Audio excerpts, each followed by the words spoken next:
शिंदे आणि आता ठाकरे म्हणून एकत्र येण्याचा काँग्रेसची भूमिका काय असणार आहे?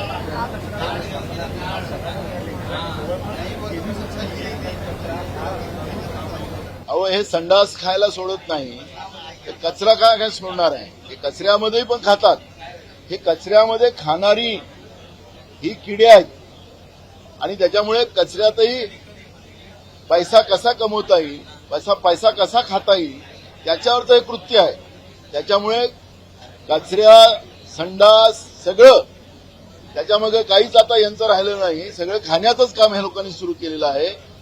जसं लालू प्रसादवर चारा घोटाळ्याचा आरोप होता, तसं आता हे कचरा आणि संडासा खाण्यामध्ये पण हे आता मागे पुढे पाहत नाही. आणि त्याच्यामुळे हा जो देवनार डम्पिंग ग्राउंडचा जो प्रश्न आहे, हा कचरा खाण्याचा प्रकार आहे. त्या माध्यमातून राज्याच्या जनतेच्या घामाचा पैसा जो यांच्या तिजोरीत आहे तो लुटतात कसा आहे, हे सगळ्यात मोठं उदाहरण हे आहे.